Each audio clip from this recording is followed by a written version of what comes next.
आज को एनडीए सरकार को 11 वर्ष पूरा 10 वर्षर उपा सरकार को क्षमताच्युत कर 2014 मे 26 मोदी नेतृत्व में क्षमता को आसी एनडीए मोदी नेतृत्व में नहीं एनडीए सरकार शपथ।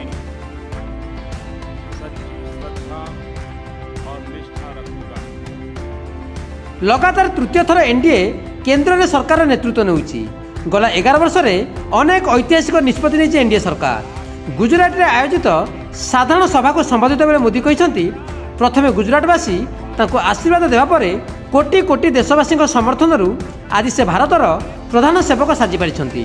एही 11 वर्ष में देश अनेक अकल्पनीय और अभूतपूर्व निष्पत्ति नहीं 140 कोटी भारतीय देशर विकास लगी संकल्प नहीं काम कर चलती।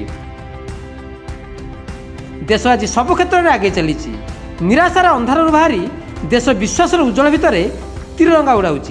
आज 26 मई का दिन है। साल 2014 में आज के ही दिन पहली बार मैंने प्रधानमंत्री के तौर पर शपथ ली थी। तिरंगा चाहिए। गुजरात के आप सभी के लोगों ने मुझे भरपूर आशीर्वाद दिया और बाद में देश के कोटि कोटि जनों ने भी मुझे आशीर्वाद देने में कोई कमी नहीं रखी। आपके इस आशीर्वाद की शक्ति से मैं दिन रात देशवासियों की सेवा में जुटा रहा। इन वर्षों में देश ने वो फैसले लिए जो अकल्पनीय थे, अभूतपूर्व है। इन वर्षों में देश ने दशकों पुरानी बेड़ियों को तोड़ा है। आज हम 140 करोड़ भारतीय मिलकर अपने देश को विकसित भारत बनाने के लिए जी जान से जुटे हैं। रविवार एनडीए शासित मुख्यमंत्री और उप मुख्यमंत्री बैठक में दुईटी महत्वपूर्ण प्रस्ताव पारित होता। ऑपरेशन सिंदूर को नहीं मोदी को नेतृत्व को धन्यवाद देवा सह जातिगत जनगणना नहीं मोहर बाजी बैठक में।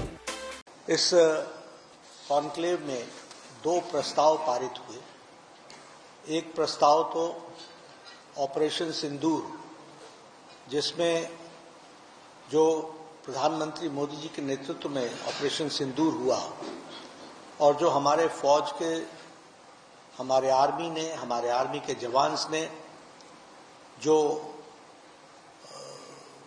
देश की सेवा की है उसकी भूरी भूरी प्रशंसा की गई और जो हमारी आर्मी है जिसने अपना पराक्रम दिखाया है उसकी भूरी भूरी प्रशंसा हुई है। तो यह प्रस्ताव सर्वसम्मति से पारित हुआ, जिसमें ऑपरेशन सिंदूर में प्रधानमंत्री मोदी जी की नेतृत्व क्षमता, सशक्त भारत, समर्थवान भारत और आत्मनिर्भर भारत कैसे बन रहा है, इसकी उस प्रस्ताव में चर्चा है।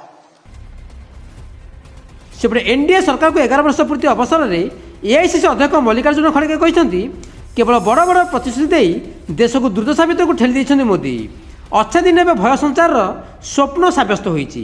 युवकों को चाकरी, चाषी आय द्विगुणित, महिला संरक्षण, दुर्बल वर्ग को न्याय प्रहसन पलटि। महंगा माड़े लोके अतिष्ठ हेले। विश्वगुरु होगा निशारे सबू देश सह संपर्क बिगड़बार लगी। ईडी सीबीआई दुरुपयोग सबू स्तंभ पर आरएसएस हमला आदि जारी रही। टीएमसी कही सबू जुमला। 11 वर्ष में 11 प्रश्न कर टीएमसी। मुद्रास्फीति, बेकारी, टंका को दुर्बल, जातिभित्तिक हिंसा, कॉर्पोरेटर स्वार्थ, महिला विरोधी हिंसा आज लंबा तालिका बोध हुए एनडीए सरकार सफलतार इतिहास। प्रति प्रतिश्रुति भांगी सबू सत नीरव साजी केवल वन मैन शो चली।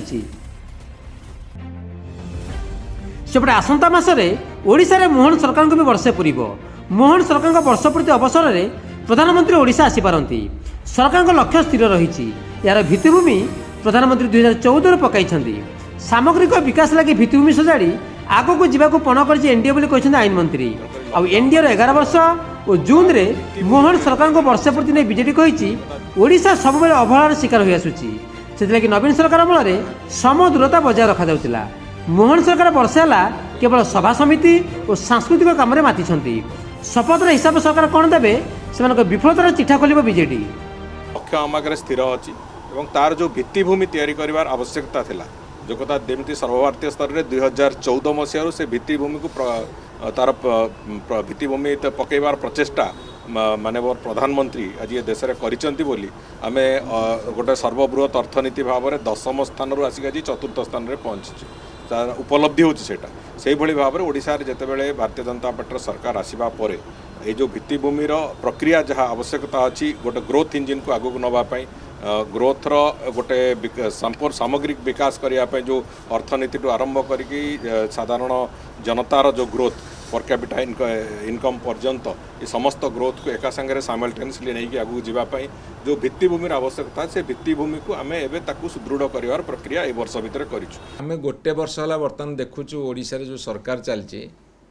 जेते मेला महोत्सव जानी यात्रा खेल कूद सबू मंत्री सेठी सबू एमएलए सेठी सरकार केमिति चलैया को पड़े मंत्री माने केमिति जोटा आमर ये लोकसेवा भवन सेठिके आसिकी ऑफिसर मान से रिव्यू करवा कौन सी जिला को जाइए केते प्रगति होती न होती ताकू तदारख करवा केते नुआ नुआ आईन प्रणयन करेंगे केते स्कीम करेंगे केते प्रोजेक्ट करेंगे केते काम होची ताकू तर्जमा करेंगे ये सब कथा न करी आपण देखिए मु लास्ट वर्ष है अनुधान करुँची जहाँ हो सभा समिति अटेंड करवा और 2 घंटा 3 घंटा धरी भाषण देवा ये सरकार प्राथमिकता पलटि तृतीय थर क्षमता रही एनडीए सत किंतु एथर एकाकी संख्यागरिष्ठता बल नुहे बर टीडीपी और जेडीयू भली दलर भरोसा मेंट करी किंतु मोदी नेतृत्व पर भरोसा अच्छी पूरा देशर ऑपरेशन सिंदूर पर दल मत सब भूली आतंकवाद विरुद्ध एकजुट होबार पण कर सभी राजनीति ऊर्ध राष्ट्रनीति और टीम इंडिया नीति सर्वश्रेष्ठ नीति बोली नीति आयोग बैठक में भी वार्ता देइछन्ति मोदी। ब्यूरो इनपुट सह शुभदर्शिनी मानस रवीन्द्र प्रदीप नायक रिपोर्ट नक्षत्र न्यूज।